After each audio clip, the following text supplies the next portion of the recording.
أرسط زينا أب منغو ودب حوحاتن جزياو ممحدار تقراين زلو أفلالاي أب وسان درجة بتحلو قبل وهاب قال ودب حوحات مكيل اسقدون قليتوم كاب محبر دك انسيو تقراي جنفر جرمان بزتر قبل على حد نتبش 6 مليون برغن زباو دقاف وفر مطبحتاو حكمنا كمز تجمره أواش الريفرال هوسبيتال قليتوم قرب ندادين اب قدم كوينات ماقلاي مبراق زنبره درجه نخملس كم زتوسنه مينستر فاينانس ኢትዮጵያ አህመድ ሺዴ ገሊጹ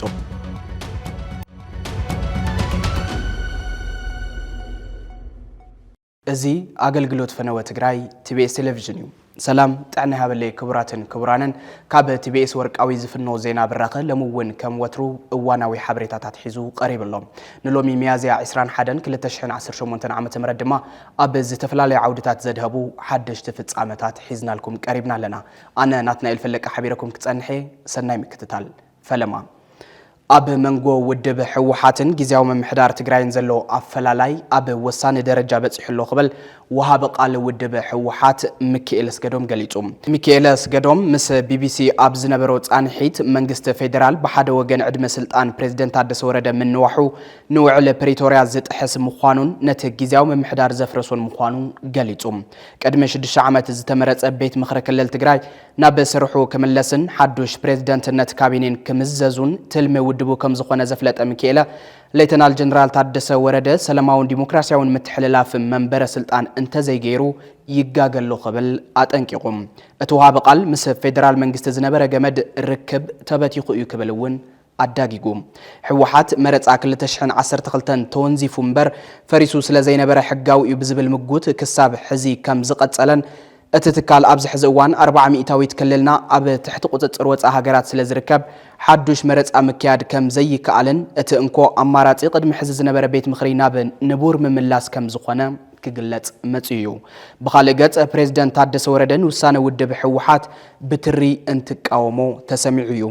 نوعل بريتوريا زداخمن ناب كوينات زمرحن علوا منغست كبلون زغلصوم بريزيدنت تادس كابينيو ناب نبور سرحو كم زقصل ابز غلصلو زلوان ودب حوحات نت بيت مخري داغماي نمطياشن حدوش فصام سراح نمشامن مدلوات كم زوغنا يغلصلو از حدش وفرزي حزب تግራይ حزنو اب زي تدبسن حويتو اب زي ترغاغصن زغبر زلو مخانو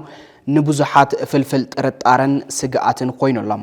اتي ناب ورد اي وردن ديبو زلو غاغ سلطان وي باور فاكيوم بخالق نتግራይ زساغر مگدي معرارن زبل سفيح ناي بهرتኛታት لبوان مخرح حسابن زاغيد زسمع ازني ايترخبن بمخانو دما زبن سلطان ጌታቸው ረዳን ዝተخنبتلو مگدن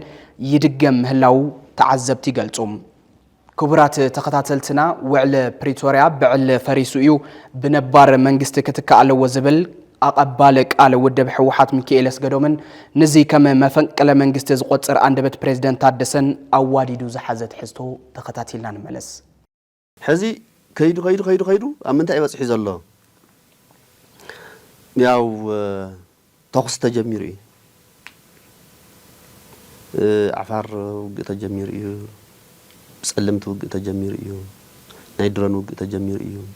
حزون طعمي متانا سفيح مدلاو ناي صلاي نخال اي وق مدلاو يغبر الله تحصوان كبان تعتا زبلكا حزي مسرتاو شقطات زبال بتግራይ حصي بجت بارلاما زصدقو حغاو بجت تግራይ ሙሉ በሙሉ ተጠቢሩ ወይ እንደ ዋርሕ ባንክታት ቅርሺ አልባ ኾና ባዶ ኾና ገይሩይ ዝኾነት ኤቲኤም በትግራይ ሕዘይ ተረክብና ይሰርሕ ባንክታት ቅርሺ ይህባን ዘለው ሆስፒታላት ጥዕና ትካላት መድሓን ሲነን ተጠዊለን ዘለው ኩሎም ኣብ ትግራይ ክትኣታቶ ዝግብኦም ህዝብ ትግራይ ንምድቃቅ ዝጠቅሙ መሳርሕታት ብሙሉም ሕዚ ኣብ ትግራይ ይፍጸሙ እዮም ዘለው ሱጥራሕ ዘይኮነስ በዘይ ዳኺምካ በሓይሊ በብረት بوق أبيلك تهزوي عندنا خصنا نتناي مقار مدلاون يقبر يزلوا سلاز حزوين كخر أنت الله وعلى بريتوريا 100% فريسي توسيقات فرارم تلو تناي بريتوريا فهمت لا تاريخ قاطع متفوتر تفرارم تلو ናይ ታሪክ ተፈራረሙ እውን ሓቢሮም ዘበልዎ ኣሎ ኦኬ anything ክስታይ ከብል ኣሎ ይዛረሩ ተዘለ ሕጂ ነው ከምዚና ካሊእ ውሳነ ቢልካ ምክንያት ኣይትኽክልን እየ ዘሎ ኣነ ምስታ ናይ መጀመርያ ትሕጂ ዘሎ ሽግር ልዕሊ ዝኾነ እዩ ዘሎ ኣብቲ ሽግር ከክንዲ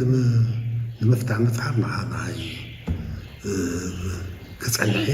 ስልጣን እዚኣ ኢለካን ወታ ስልጣን እዚኣ ኣሕድጋ ናይ ናሬቲቭ ናይቱ ተረኽብ ክህልዎ ዘሎ ዘይምዃኑ ንምርዳእ እዩ ፒስፉል ዝኾነ ትራንዚሽን ዝበሃል ነገር የለን ወዲና ኢና እሞ ስለዚ ኣብ ፈሪስና ኢና ከምዚ ጌርና ኢና ከይትበሃል የለን ነባር ግልፂ ክኾን ዘሎ ህዝቢ ትግራይ ዝኾነ ናብ ኣድሬስ ናብ ዘይምርግጋእ ናብ ኩናት ዝወቱ ናብ ዝኾነ ሕግር ዝወቱ ነገር ኩሉ ይብሉ ተመራፂ ናይ ምግርግር ዘእቱ እዩ ናብ ፒስፉል ክስታይ ካብዚ ወፃኢ እንተልዩ ኩዴታ ወይ ዕልዋ መንግስቲ ዓይነት እዩ መልክዕ ክህሎ እዚ ዝኾነ ኣፍሪካውን ይግበር እዩ ይፈልግ እየ ንትግራይ ግን ዝመጠነ ኣይኮነ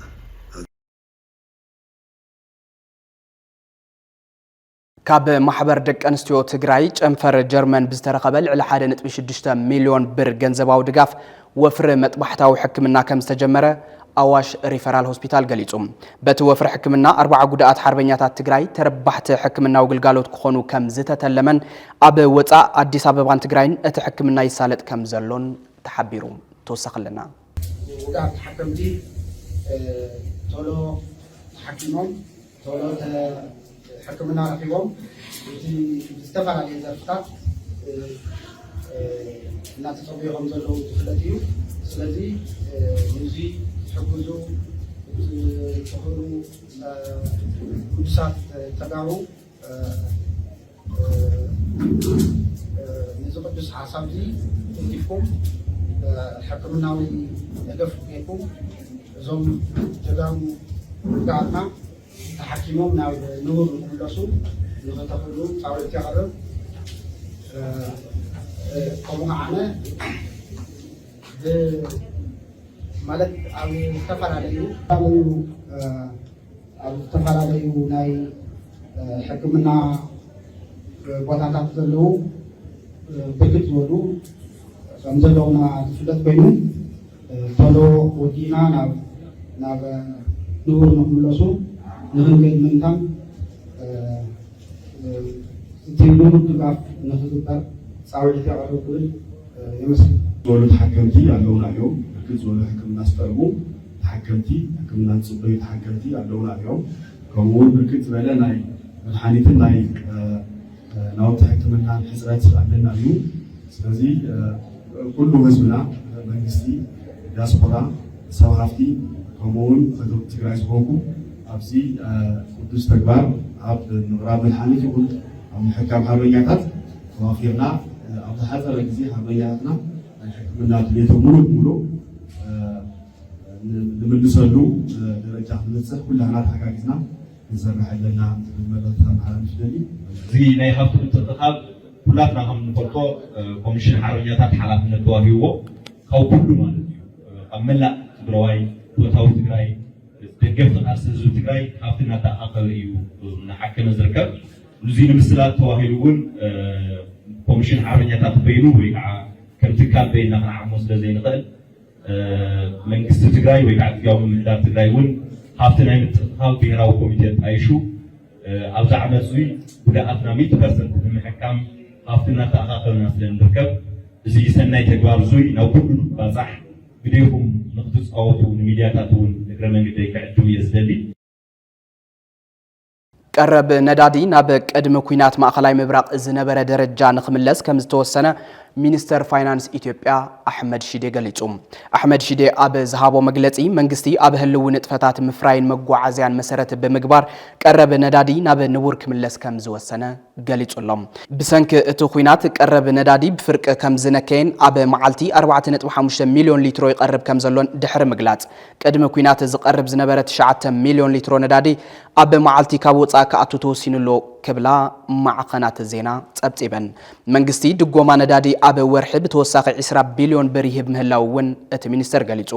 ካብ ጅቡቲ ናብ አዲስ አበባ መጓዓዝ ነዳዲ ምጅማሩ ጠቕላላ ድጎማ ነዳዲ ልዕሊ 300 ቢሊዮን ብር ከም ዝኾነን ቤንዚንን ነዳዲ አቪዬሽንን ከምቲ ቅድሚ ኩናት ዝነበረ ናህሪ ይቀርብ ከም ዘሎ ሚኒስተር ፋይናንስ ሓቢሩ ካብ ጅቡቲ ናብ አዲስ አበባ ካብ ሎሚ ጀሚሩ ካብ አዲስ አበባ ናብ ክልላት ድማ ካብ ጽባሕ ዝጅመር ምጉዓዝ ናፍጣ ከም ዝህልውን እቲ ሚኒስተር ገሊጹ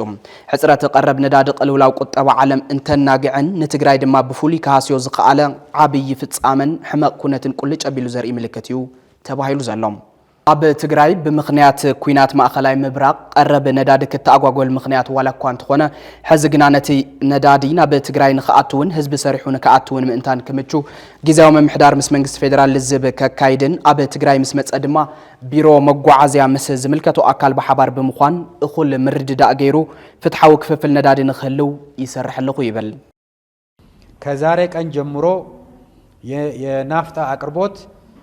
ከጦርነቱ በፊት ወደ ነበረበት እንዲመለስ በመንግስት ተወስኗል። ይሄ ማለት ነው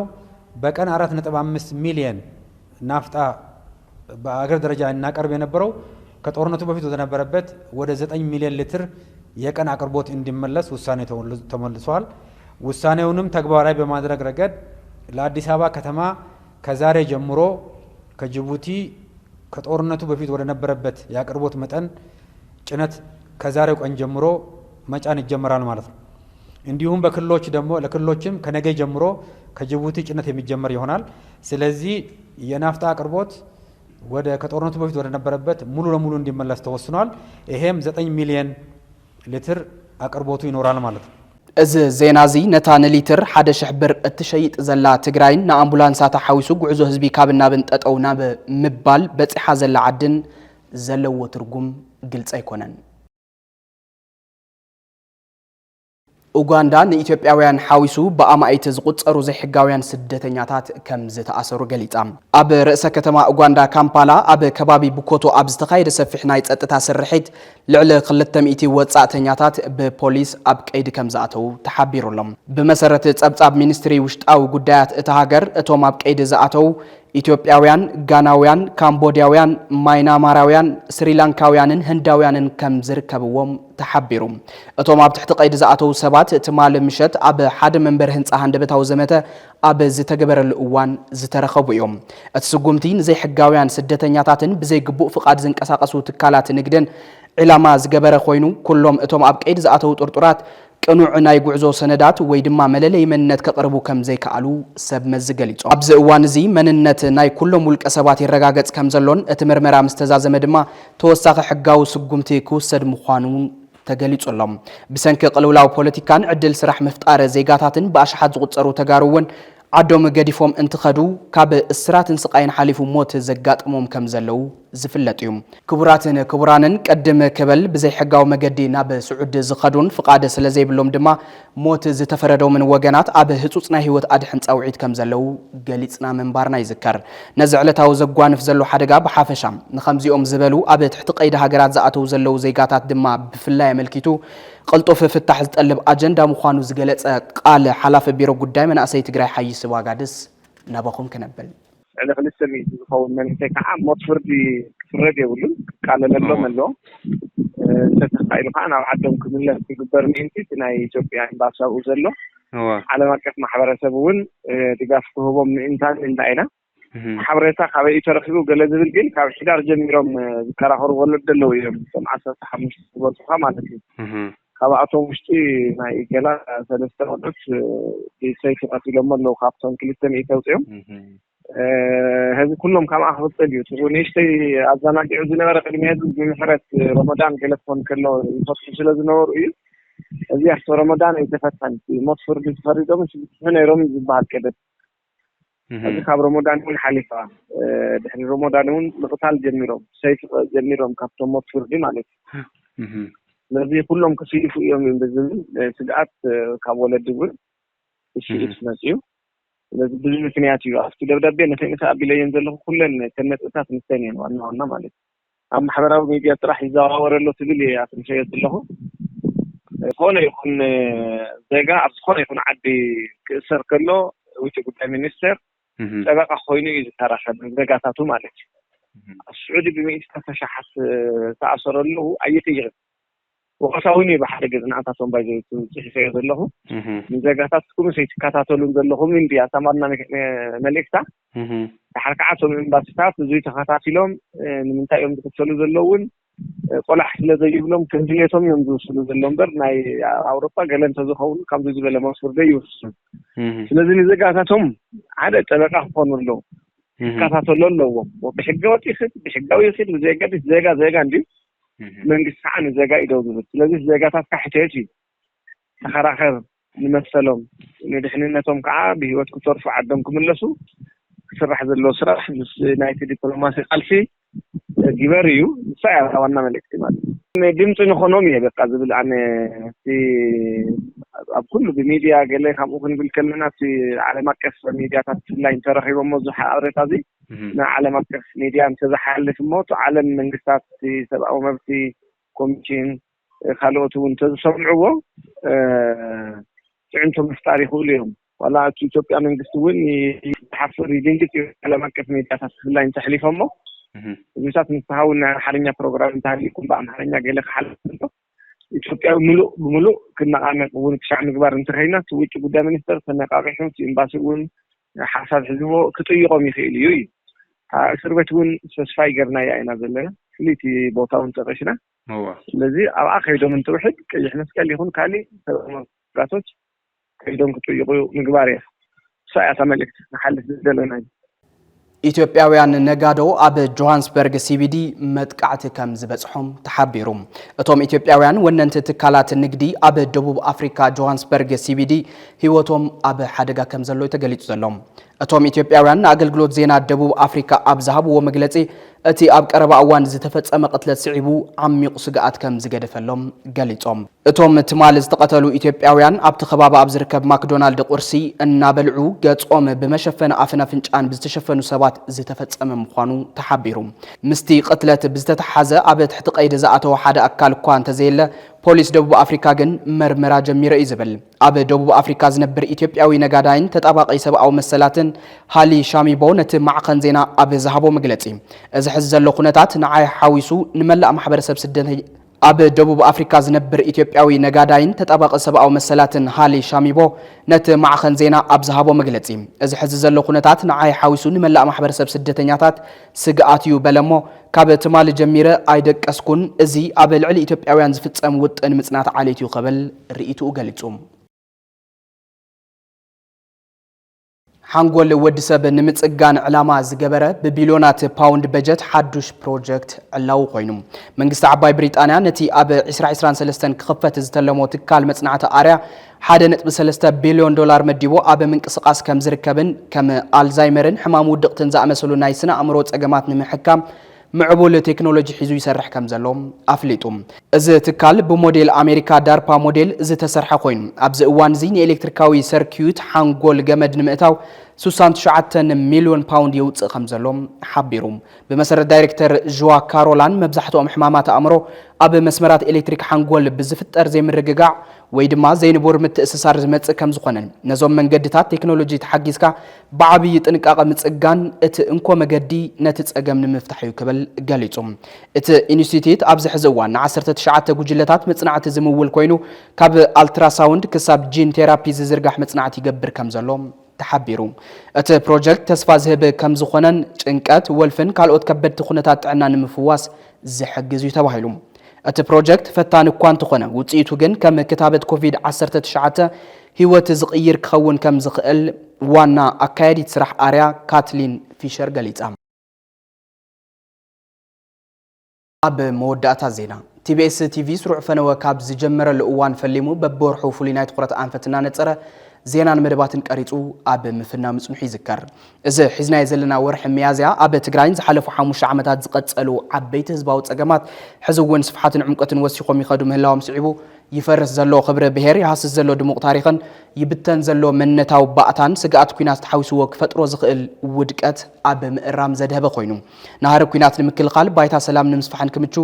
ኣብ ኣገዳስነት ሳልሳይ መገዲ ክጽመድ እዩ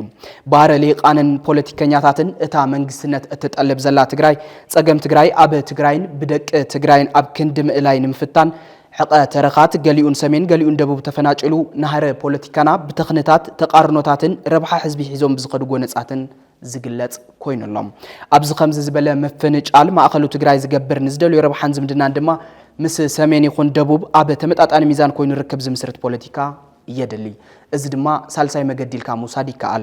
تجراي كابتعات توزلا كل مريوت أجمع كتوتسن حزبنا أنا بجبو خبرو كملسن أب منجو أحوات زهلو سنة بز سالساي مجد أما أزين كاب بممرح متأشى حزباو بايتوت خروتون أبز جبر أنفتك ألسن مئتاو TBS تقلل زينان مدباتون بزز تقانيو كجبريو إذا فلي أجدس أجندازي نلوم بزع حساب كنت أمتهم قليل يكون نفتو محبراو ميديا زوزع زلو تورنت زجوها هريو أبزا ساعات زي أتجراي أتياتو زي تفلت سلام تاريخ ياتمزج بزلا تمالي حد خوينهم سلاقي مكتوز نورو جانو أو كلتا تمقيلهم ننبعلهم يواجو يوم زلوا يحفر يبحكي زي كعنا بنبر كن ملس بزته بشماغله بدردر نابنبر نملسلو ننبعلتنا متخاص قديف ناس بحد خوينا حاورنا تناي دقواي سلاقي سعنتو فاترنا ربحنا نرجع قصلو كنا تام مفتر من يسوون عوي من اللكايو محبر سوون عوي من اللو في اللايك عبيت عدي نفتم بوليتيكا مراحتي نفتم سراويت مراحتي نفتو جزاو من محدارون زلكم تسعنوا حافظ بالكم تكونيتات بسلامة ومن قدنا بدردر من لسلو كونيتات عم مفتر زتوسنوا سبات راح نؤذ تفتروا يلون كل محبر سب درشة سلزلو أو أود الدرشة خمون كتب واسو ساوعتي يقرب بفلايت أورنت أنت مسيو من يسيب العايو من يسيو أفتق قدمت زلو زموز زلو هزون زي أكنتم موتياتو قون مالتيو سلازي بتخ علامتن ربحها حزب تجراي كالرجاج الزخيل بتبريتوريا وعلي مسارات غيرنا بدردر وخون سلازلو أبزي أقول لهنا إجامنا كنا بركتل لنا أفتم زحلفو سلست 4 عامات علم بعلمها بالعلينا أو بسماين بمدرن الناس نبات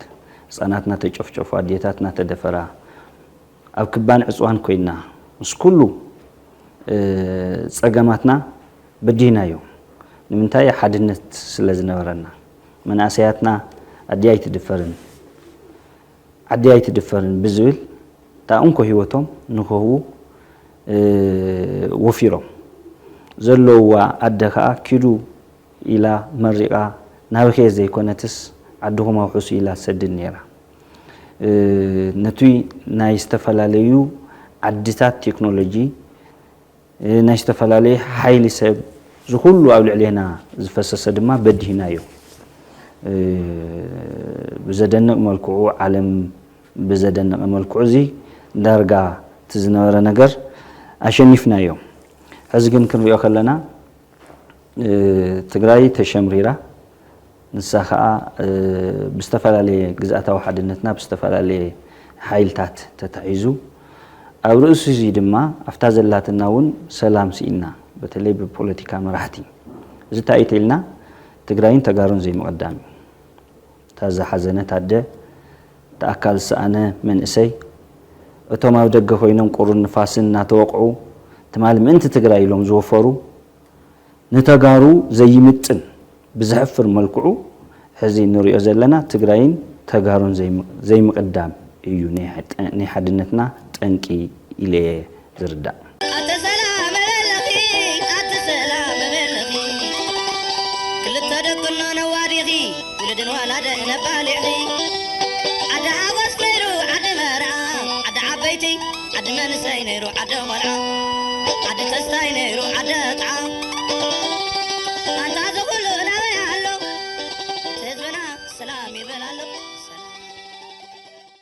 كبراتن كبرانن نلومي زدالنا يوم زيناتات أبز خنبيتنا لنا مثل زيناتات ساعات حبيركم تصنح قناتنا الفلك أنيرة حزد ما مزترفوا مدلوات TBS تلفزيون سنايت أنحيت كون لكم يمنا سلام